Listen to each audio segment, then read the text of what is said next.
সব কোনো কিছু অভাব নাই তোমার, কিন্তু তোমার বয়ফ্রেন্ডের অভাব। কেন তুমি বয়ফ্রেন্ড বানাও না? আই ডোন্ট থিঙ্ক সো আমার অভাব। আমাকে এমন ছোট বাচ্চাটাকে তুমি এগুলো আস্ক করো।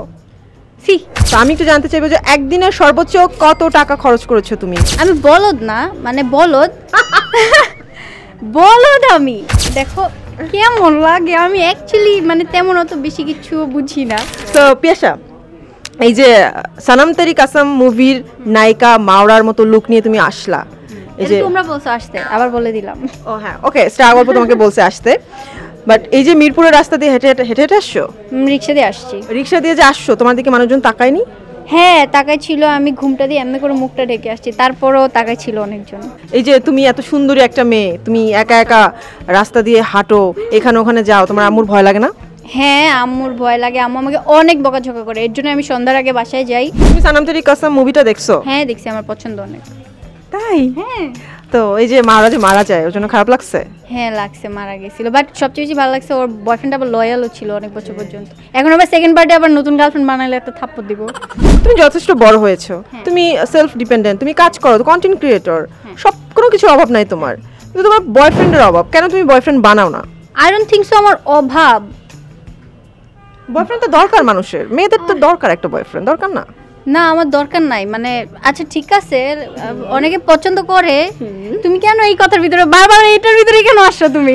আচ্ছা আমি এটা স্কিপ করলাম যে তোমার বয়ফ্রেন্ড দরকার নাই, দরকার নাই তো বয়ফ্রেন্ড, বাট বিয়ে তো দিবে তারা। হ্যাঁ দিবে, ওটাও যখন টাইম আসবে তখন। আমাকে এমন ছোট বাচ্চাটাকে তুমি এগুলো আস্ক করো। সি, তুমি তো অনেক কিছু বোঝো, তুমি ইনকাম করো, টাকা পয়সা ইনকাম করো বাবা, তাহলে কেমনে ছোট হয়? টাকা ইনকাম করলে কি, দেখো কেমন লাগে, আমি অ্যাকচুয়ালি মানে তেমন অত বেশি কিছু বুঝি না, বাট টাকাই ওকে বলো। আই ডোন্ট নো, হ্যাঁ কিছু জানি না আমি। কিছু জানো না? আমি বলদ না, মানে বলদ বলদ আমি, প্যাচগোজ বুঝি না, সহজ সরল। সহজ সরল, বাট আমি কাজ করতে পছন্দ করি, এই জন্য আমি আর্ন করতেছি এইটা। পেশা যেহেতু তুমি ইনকাম করো, তোমার কাছে তো নিশ্চয়ই তোমার নিজের একটা ভালো একটা সেভিংস আছে, তো আমি একটু জানতে চাইবো যে একদিনের সর্বোচ্চ কত টাকা খরচ করেছো তুমি, ধরো যে কোনো শপিং আর খাওয়া দাওয়া? খরচই তো করি না আমি, আমার টাকা জমাই রাখি আমি। তাও আছে না যে একদিনে সর্বোচ্চ কত টাকা খরচ করেছো? মনে নাই অ্যাকচুয়ালি, না আমি এত বেশি খরচ করি না, আমি অনেক কম খরচ করি, আর আমার এত পছন্দও না খরচ করা, বাট মাঝে মধ্যে ধরো একটা দুইটা জিনিস অনেক বেশি এক্সপেন্সিভ কিনে ওইটা রেখে দিব, এইটাই। অনেক বেশি বলতে মোটামুটি আমি যতটুকু এফোর্ড করতে পারবো। দেশের বাইরে ঘুরতে যাবা কবে?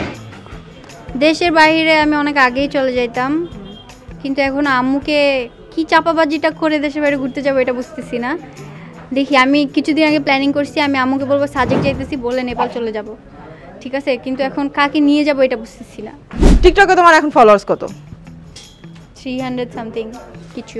তুমি এত ভালো কন্টেন্ট বানাও, মানুষ তোমাকে অ্যাপ্রিশিয়েট করে, সুন্দর সুন্দর কমেন্ট করে, তাও তোমার ফলোয়ার্স বাড়ে না কেন? তাও যারা একটু ক্রিঞ্জ কন্টেন্ট বানায় ওদের কেন ফলোয়ার বাড়ে? সবার টেস্টি হয়।